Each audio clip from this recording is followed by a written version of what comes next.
pastor and a priest walk into a movie theater. Hi, I'm Father Andrew Miller. And I'm Rev Michelle Byerly. And this is A Pastor and a Priest Walk Into a Movie Theater, a podcast about faith, life, and the silver screen. Today we'll be discussing the 2022 action comedy thriller, Everything, Everywhere, All at Once. For those of you who have not seen it, we highly recommend it. And we're going to be talking about some important elements of just how much we liked it later on. But we do highly recommend it because we will get into spoilers, and because I think this is one that definitely takes a few times to really grasp, to really get everything of what's going on, because it is such a rich movie. So we do highly recommend checking it out as we get into the discussion. I think Reverend Michelle and I kind of described it as Zardoz only good. Yes. To be fair to Wesley, Zardoz was a very, very meaningful film, but it was not always the most well-made film, whereas this was an exceedingly well-made film, and this just blew us away. Like this absolutely just blew me away. I was like, I was like, I can't believe I just watched that. That was unbelievable. Mm-hmm. So the whole premise of this movie is that we start with a Chinese American family that owns a laundromat, and they're having family stuff as families do, and in the midst of that, we get a whole bunch of sci-fi action and hilarity, and a lot of important stuff goes from there. So the first thing that is, I think, really interesting about this is we get into this multiverse. So if you'll let me at least start, the multiverse is the sense that, we are not just one universe we're not the only existence, but in this movie, there are many different existences based on, decisions that are made by people, things that are evolution. Like, for example, there is a world that has hot dog fingers. And that just is like, okay. So definitely really interesting, given that we are starting to see such an expansive view of what the multiverse might look like and how that comes into play. There are some, and this is not universal, as I'm given to understand, among quantum theorists. By the way, quantum theory is something about which I know next to nothing. But there are some, not all, quantum theorists who argue that on the basis of something to do with the randomness of electron spin, and if there are any quantum theorists or physicists in the audience who would like to come and help me to not sound like an idiot, please. But something to do with the randomness of electron spin, some who theorize that, in fact, everything that is possible exists in the same space-time. Which as a result is that so long as something is not in principle logically impossible, it exists. And that we are living in one of an astronomically large billions of possible universes. But every other possibility also exists, and so that's what this film is playing on. And it's not the only science fiction series that plays on it. You have Quantum Leap with Scott Bakula. There's some Doctor Who episodes that play around with this idea. There's some Star Trek episodes that play around with this idea, but the idea that there are multiple quote unquote parallel universes existing in the same space-time, and that's what this is what this is suggesting. Yeah. And what that invites us to do is, in the context of this movie, one of the possible conflicts that could come up is that the main character, who's played by Michelle Yeoh, I'm not sure if I'm saying that right, I hope I am, and her spouse, her husband, are looking at a potential divorce, and yet they're invited to think about, what if he had never gone along with her when she left her parents because they had fought about whether he was a worthy spouse for her or not. And so I think we do that, right? We do that thing of like, what if I had chosen to continue as a CPE supervisor and training versus returning to the local church? Or what if I had done this or that? Or, and it allows us to, I think, imagine and to play with the what ifs. But sometimes I wonder ultimately if that's all that helpful. Couple of things on that. First off, it does more than allow us to imagine, because we can imagine even if multiverse theory wasn't true, and it may very well not be true. It depends on who you ask among quantum theorists. Any one of them would say that it is true. It's probably quite unprovable. But if multiverse theory is true, then it means not only that we can conceive of alternate universes. We do that anyways. It means that those alternate universes exist. Insofar as they are as it is logically possible for them to exist, there is a world out there in which you became a CPE supervisor. In fact, it's not just out there; it's right here. It's right here and now. It exists. All possible worlds exist in principle, and I'm not sure at the end of the day what the ethical implications are for that, because what are our responsibilities to other universes, right? To existence itself? Because at the end of the day, and they get into that in the film a little bit, of what is Michelle Yeoh's character's responsibility to make sure that other universes don't collapse in on themselves, and she at first just kind of wants to be left alone. And well, part of my thinking is all right, so there's a world out there in which I became a naval aviator. All right. That's not the world in which I live in. I have no way of connecting with that world. I have no way of contacting that Andrew or having any kind of relationship with that Andrew. And indeed, that Andrew is, I think, in a very real sense, a very different person than I am. At which point, I don't really know whether the reality of other universes, or the simple conceptual reality of other universes, whether the existence of other universes as an actual reality or just simply a conceptual reality, is a difference that makes a difference. In other words, I don't think it really matters one way or the other whether multiverse theory is true, unless of course you can create a way like Michelle Yeoh's character in other universes did in the Alphaverse, to connect with people in other universes. Yeah, I think that's where the ethical implication would come in. If each multiverse existed in and of itself and wasn't aware of the others, no issue. But if they start becoming aware of each other and they start interacting, as you say, they are different people. There's also a question that the theological questions about multiverse theory are interesting in the following sense. Is there a world in which God does not exist? And if so, can we claim that God created all things ex nihilo? Right? I mean, it really destroys, and I'm sorry, but it is logically possible for God to not exist. I suppose you could say, no, it's not. Why? Because I said so. You can just make up an ad hoc rule that says, no, it just so happens to be the case that in all possible universes God exists, or rather God is the God of all possible universes. Fine. But that's really ad hoc. Is there a possible world, a possible universe in which Jesus Christ is not the Son of God? Or is there a possible world in which the atonement did not take place? Or in which Jesus got down from the cross? Right? Is there a possible world in which salvation, as we understand it, does not exist?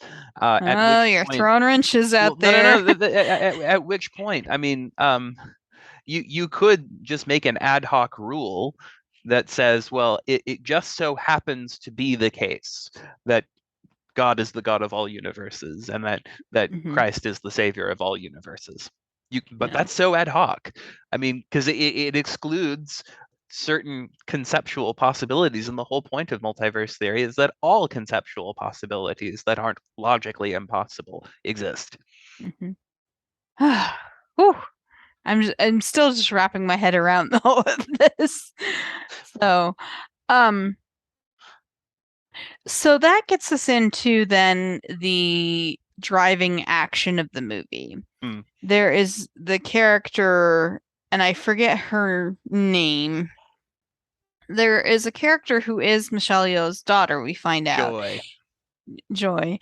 And to kind of respond to some of this in a way, she essentially creates a deity of sorts, or she creates a concept of the everything everywhere all at once bagel. Well, she creates herself as a deity. She Mm-hmm. attains the knowledge of good and evil Mm-hmm. in the garden, the absolute all-knowingness that humans often Mm-hmm. seem to want but are entirely Mm-hmm. morally unprepared for. And when she Yeah. seizes upon it and attains it, she realizes what it means to be morally unprepared for, because she realizes the implications of it all is that nothing really matters. Mm-hmm. Yeah, and it all collapses in on itself. Mm-hmm. It basically creates this black hole because everything is all compressed there. Mm-hmm. The question that I often find this, I mean, when you encounter the truth of the randomness of existence, as the Psalter often does, and as the we wither and perish, but God is forever, and the Book of Ecclesiastes and others of the wisdom tradition in the Hebrew scriptures uncover this sense of human finitude and futility and the utter senselessness and meaningless of it all, right? And there are so many Christians who I think refuse to come face to face with that possibility, that possibility of nihilism. But well, the Hebrew Bible, the authors of the Hebrew Bible came face to face with it, dared to wrestle with the idea of nihilism. And what I find so interesting is the conflict. We can get into a little this as we describe a little bit more the relationship between Joy and Michelle Yeoh's character, but the conflict between the one who attains the knowledge of good and evil, isn't prepared for it, and says fuck it and just wants to die, sees death as the people in Zardoz did, as a kind of liberation from this utter absurdity and meaninglessness. And yet there's Michelle Yeoh's character, which kind of gives an answer to the nihilism of Zardoz and the nihilism of her daughter, of encountering the raw absurdity and finitude and futility of it all, and realizing a great affirmation of life. So I think I want to start where the movie begins because I think it ties into the title so well and it kind of gives you the emotional sense of where this movie is coming from. It's Michelle Yeoh's character. She's at the laundromat. She's completely overwhelmed by everything that she feels she has to carry to take on responsibility for.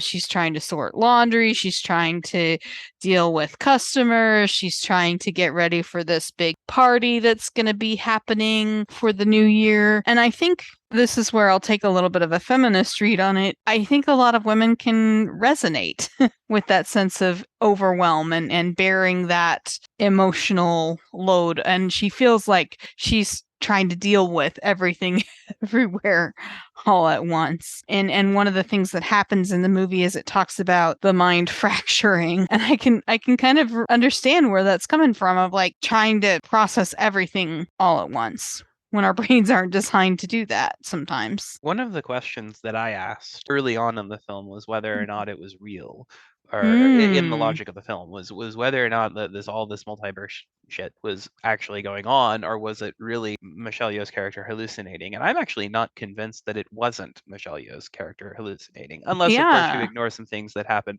while she's off screen. Because Hmm. anyway, Yeah, I uh, mean, there's definitely an interpretation that says this is all in her imagination, but why is that any less real?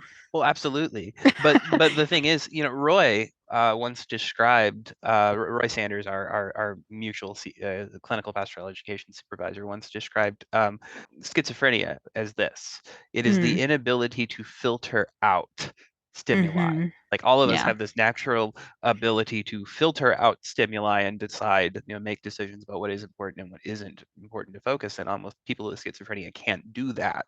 And Mm-hmm. so as a result, they essentially are incapable, or they lose the ability to discern quote unquote real from quote unquote non-real, whatever that means, right? Mm-hmm. And so that's where a lot of hallucinations come out of. And I honestly felt like the pacing of the film was such The pacing of the film, especially at the beginning, was such that it honestly made me anxious. It made me nervous. Like just Mm-hmm. I really felt like I was experiencing the chaos and the absurdity.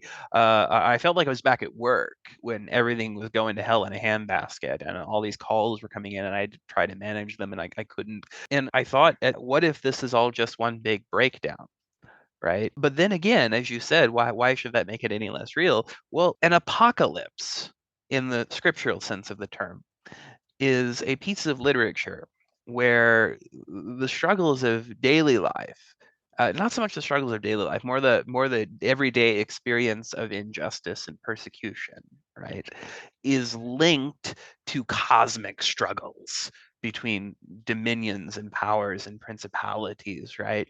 And it seems to Mm-hmm. me that this film is an apocalypse in the Mm. sense that it is the struggles of this woman's oppressive relationship with everything around her reflects this cosmic multiversal struggle against some great evil. Mm-hmm.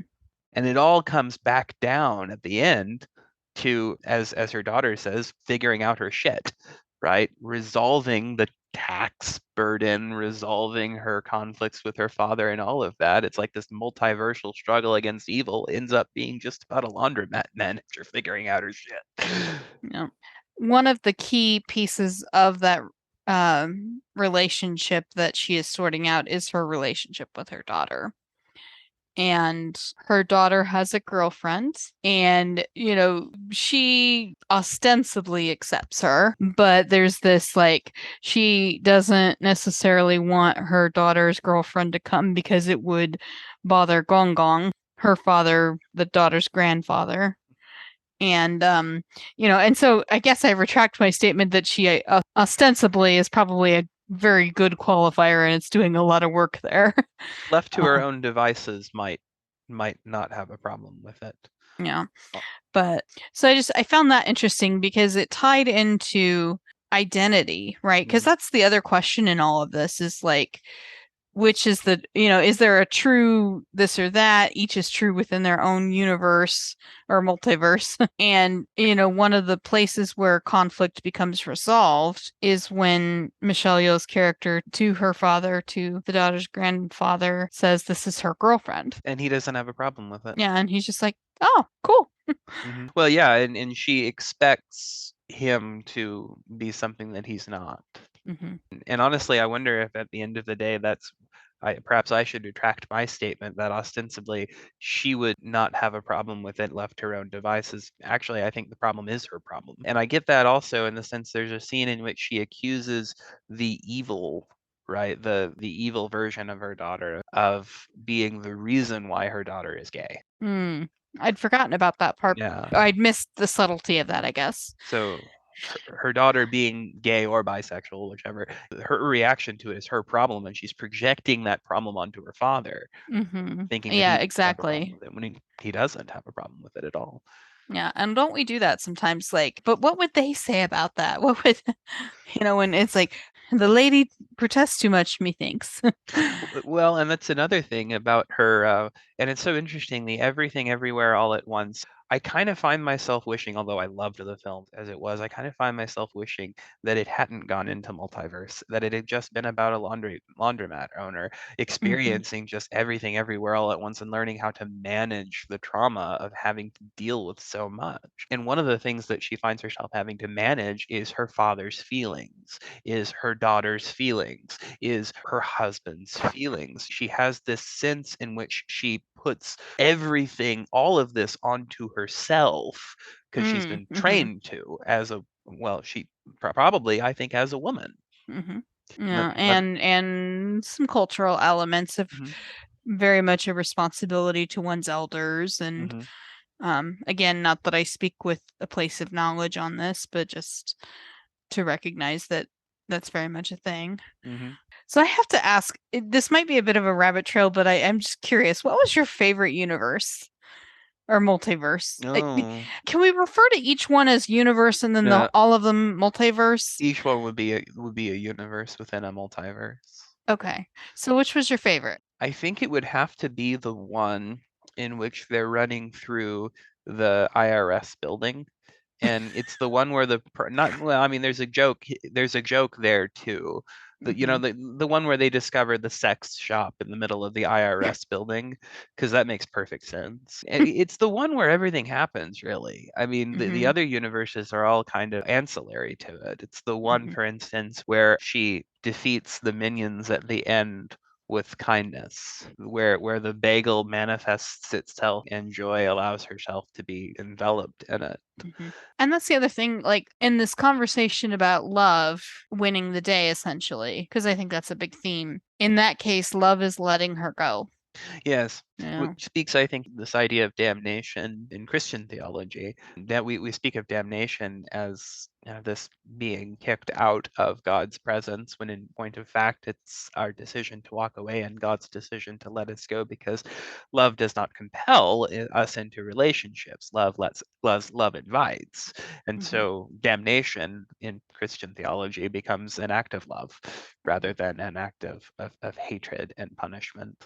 Or as C.S. Lewis says, the door to hell is locked from the inside. And I do see a tremendous amount of parallel between, well, the idea of original sin as taking something that you think you're ready for, but you're not. And she was the most gifted student of her mother in the Alphaverse. In the Alphaverse, Michelle Yeoh's character, far from being a laundromat owner, is actually the one, as a scientist, who actually developed the ability to communicate between different universes within the multiverse, right? And so her daughter becomes her student and is the most gifted verse jumper, the one who eventually came to be able to see all possibilities at once, as if she was just living in all possibilities at once, everything, everywhere, all at once, which is what Michelle Yeoh's character eventually comes to do herself. But this seizing of this knowledge turns Joy into a kind of godlike character that really breaks her and destroys her, much in the same way as seizing the knowledge of good and evil breaks and destroys Adam and Eve. They look out into the reality and find themselves naked, right? Just without any sense of meaning. So they have to sew fig leaves together to give themselves meaning. And no wonder, seeing all of this and realizing this utter absurdity of everything and the utter randomness of everything, no wonder she wants to die. One of my favorite scenes, actually, I take it back. My favorite universe is the Rockverse.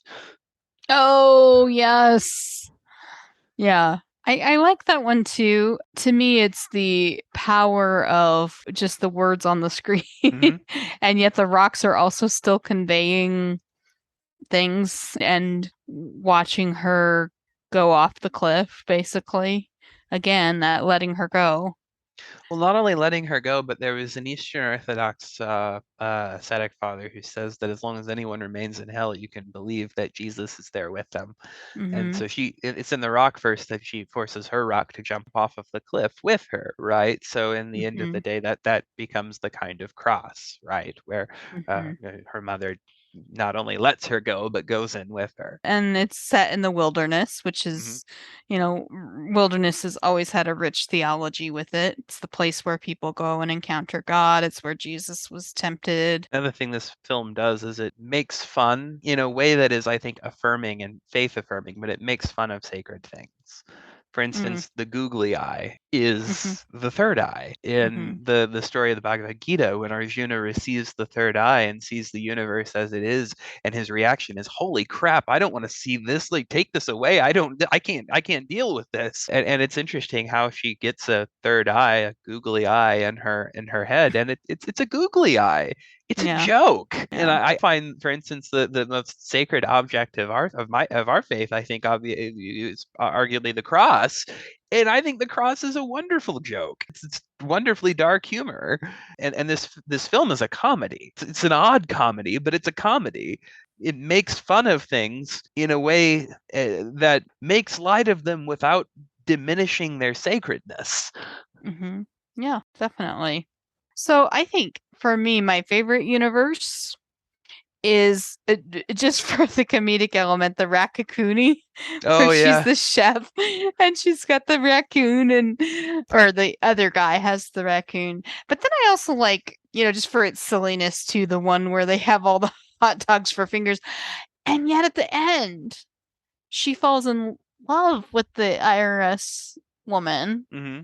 and so to me that's kind of a beautiful moment, and part of it is at first she can only see this part of things, but then in a world where that's the case, then you see piano being played with the toes that Mm-hmm. haven't evolved that way, right? And so to me, each universe in the multiverse has its own truths that it shares. Yeah, and it is from the universe of the hot dog fingers that we really see the beginning and the end of the conflict between the IRS character played by Jamie Lee Curtis.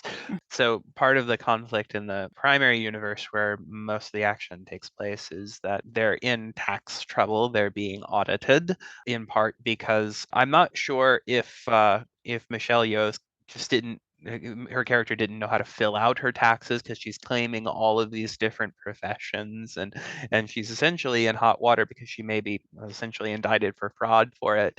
And so there's this conflict between Jamie Lee Curtis's character, who's just this stiff hard bureaucrat, and Michelle But Yeoh's. actually far more patient than most, I would say. Perhaps. Yeah. But at the end of the day, they are reconciled. And this speaks, I think, to the husband's Hmm. character. I mean, what do we Yeah. think of him? Yeah, I think he's a great character. He's the one who initiates the divorce proceedings. She, in their verse, has often seen him as weak, really. But in the course of this movie, I think she sees him in the different light because she sees him in different perspectives, and he's the first one to reach out from the Alphaverse and kind of rescue her or help her out. And he, in the real world, as you were saying, he tells the IRS person, "Hey, this is what's going on," and she has sympathy for that. That takes a lot of strength to be that vulnerable. He teaches Michelle Yeoh, and I think he says this in the verse where they never got married, but he teaches Michelle Yeoh's character how to fight with kindness Hmm. and how to not confuse kindness with weakness, Yeah. which makes him a very Christ-like character. Hmm. And says something, I think, about pacifism, the Hmm. creative use of nonviolence as a means by which to fight evil. Hmm. Yeah. By the way, I don't know. He is the guy who was the kid in the Goonies and in Indiana Jones and the Raider in the Temple of Doom. No, he was short. He was short round. Yeah. No, Yeah. K Hook Kwan, I think is his name. that's so I'm awesome. not sure how to say it. Unfortunately, again, um, but I'm so sorry that he had to be in such a horrid Indiana Jones movie as Temple of Doom. so one of the things that for me really strikes in this movie is the Bechdel test and Mm, how it very much passes with flying colors mm. because it centers around the relationship between this woman and her daughter. And I think that that's a relationship that we've seen explored in film. It's a good one to explore because it can be complicated, right? Even in the best relationships, sometimes there's still these potentials for conflict and for every generation is going to be different than the one before it. Um, and so I appreciated that this movie how it played with that and how it you have very strong female leads who are doing things that both tie into a typical women's experience but also really take that and turn it upside down. And not only are they not discussing men all the time, they're discussing, well, very, very deep existential philosophy. Because at the end of the day, is knowledge good? Is a very Mm. real question. I think that their relationship asks, and that the very story of the garden asks, right? Because one of Hmm. the potential objections to the idea of the story of the garden is, well, what do you mean? You mean knowledge isn't good? And regardless of how we come down on that, it's an outstanding question that is asked in this relationship between these two women, one of Hmm. whom demonstrates how knowledge, obtaining knowledge, has its problems, and Hmm. the other demonstrates how obtaining knowledge, the truth shall set you free, and the truth sets her free. Absolutely. And, for me, I think it goes back to trying to attain too much knowledge too quickly is where the issue comes from. Yeah, and I find it interesting how it is Michelle Yeoh's character who I would hesitate to hold her responsible for her daughter, for what becomes of her daughter. But it is certainly the case that at least at the beginning of the film, and it is very heavily implied in the other universes, especially the Alpha verses, it is her very harsh authoritarian parenting that really drives Joy to become who she is and what she Mhm. is. Roy once mentioned, again, our clinical pastoral education supervisor, once mentioned the scene where Jesus weeps over Jerusalem, O Jerusalem, Jerusalem, thou that killest the prophets and stonest them that are sent unto thee. How often would I have gathered your children as a mother hen gathers her chickens, and ye would not. Roy often wondered if that was a sense of regret in God's character, as if I wonder if why you're so sinful is because I drove you to it. Mm. I, Yeah. I'm not sure I share that interpretation, but being an Orthodox Christian, but it is a fascinating Yeah. the It's and possible.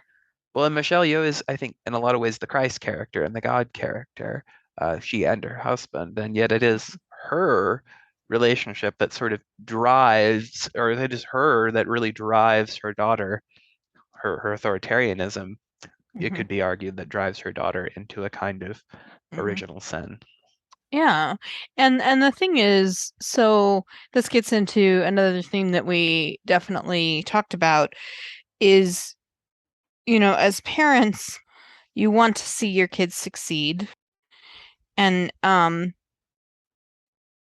it's then hard to let them sometimes fail. Mm, definitely Mm, true in my case. yeah. And I know, I know I'm not a parent, but I can experience this in my own life. I know I'm a huge perfectionist in many ways. So, failure's kind of hard for me, and yet failure is an important part of learning and of life. What makes Michelle Yeoh's character in the prime, and not the Alpha verse, but the verse that in which most of the action occurs, what makes her so important is her failures. The Hmm. fact that, she, whereas the Alpha verse, Michelle Yeoh's character, and I keep calling her that because I don't remember her character's name, but with the Alpha verse, Michelle Yeoh's character attained everything that she ever could have imagined, right? Was the most like just wonderfully successful person, right? That meant that she had no potential because she had actualized everything that she could ever possibly be. Whereas part of what made the Michelle Yeoh's character that we interact with primarily as the audience so important is the fact that she failed so much that she and I question whether or not we can really call being the owner of a laundromat a failure. I mean, we could really have a whole discussion on what constitutes failure, but Hmm. let's assume that Setting that aside. yeah, her failures give her the potential that she needs to actualize and right all that is wrong with the multiverse. Yeah. That's another thing that the film plays with potentiality, that it is by screwing around with different possibilities and seeming absurdities that one jumps between Yeah. verses. So Yeah. how do you jump? You put your shoes on the wrong feet. You eat some chapstick, or you, oh Give God, yourself paper cuts between fingers. or sit Oh, on that you know what I'm talking about. come on. We're adults. Just say it. uh Stick something up your bum. Uh, that scene was wonderfully well done. I loved how it was pixelated Hmm. intentionally as a joke. Yeah. Yeah. Yeah. So the absurdity and the things that just would be bizarre. Mhm. What would our world look like if we just set aside all of this law, and I mean that in the biblical sense, all of Hmm. this custom that really I mean, it certainly serves its purposes in making sure that people don't get hurt, but all of this institutionalism, which binds us to behaving in certain ways, and instead embraced the potentiality, the infinite potentiality of absurdity, what would the world look like then? And I find that I wonder if that's the symbolism of setting the whole film in an IRS building. Mm-hmm. It's that bureaucracy. I mean, when we think of government bureaucracy, when we think of structure, it's easy to think of the IRS. Well, and there's that law and grace Mm-hmm. dynamic right there, Mm-hmm. right? And I think that sense of it's interesting how joy builds a temple, and behind the veil is the big bagel on which she Mm-hmm. projects all of her anxieties and everything. And when we realize the truth that nothing really matters, the veil of the temple is torn in two, Mm-hmm. much as at the crucifixion. And I wonder if the realization that nothing really matters, that there really aren't these foundations that ground us, right? If that is the tearing of the veil and the realization that the law has lost its power. Mm-hmm. It has served its purpose, and now we are free to realize our full potential. Mm-hmm. So if you were preaching a sermon on this, what would the takeaway be for the congregation? Oh gosh. Um Because clearly this film would work so well in a Sunday school class. I think for me, I would, there's the definite the Garden of Eden story, or you might do some of the imagery in Revelation, and what heaven might look like, and thinking about the multiverse, and you could also even just look at like the Genesis creation story period without even going into the fall aspect, but I think you kind of have to do the fall. So I think that's where I would go with it. And for me, it all comes back to relationships, Mm. and so I would focus on relationships are the glue that hold our existence together. Yeah, I'd just talk about objects being smashed up people's asses, but uh, and having it all pixelated like we like to pixelate. mhm. Things like sex and other things that are shameful to us. Mm, But in reality, they're actually quite funny if we let yeah, them be. yeah. Yeah, there's definitely that element of shame as we've talked about. So, We cannot express just how much this film impressed us. This is an absolutely outstanding movie. In fact, yeah. I would say that it is my favorite of all of the movies that we have Hmm. reviewed. I'm not Yeah, sure if I you would think say. it's very much like right up there. And so Pastor Michelle and I have decided to host the very, very first, and what we hope will become a tradition of the New Faith, New Media Pastor and a Priest presents the Bagel Awards, in which we award a film in which we review with the Bagel Award, indicating thus that for this moment, and we reserve the right to come back uh, uh, uh, and give out more bagel awards. But for right now, we are declaring that Everything Everywhere All at Once has won the Bagel Award of being the best film that we've ever reviewed, our favorite film ever. Everything Everywhere All at Once is now officially, according to a pastor and a priest, the best film out of everything, everywhere, all at All at once. once. Dear listener, we are so grateful that you have joined us today on A Pastor and a Priest Walk into a Movie Theater that was made possible because a pastor and a priest got together and watched movies together in a universe. And so we thank you for your support in all that we are trying to do in our community. We ask for your support through sharing, liking, commenting on our forums, letting us know your films that you want to review, and through your financial support through things like becoming a patron on patreon.com/nfnm or through Buy Me a Coffee. We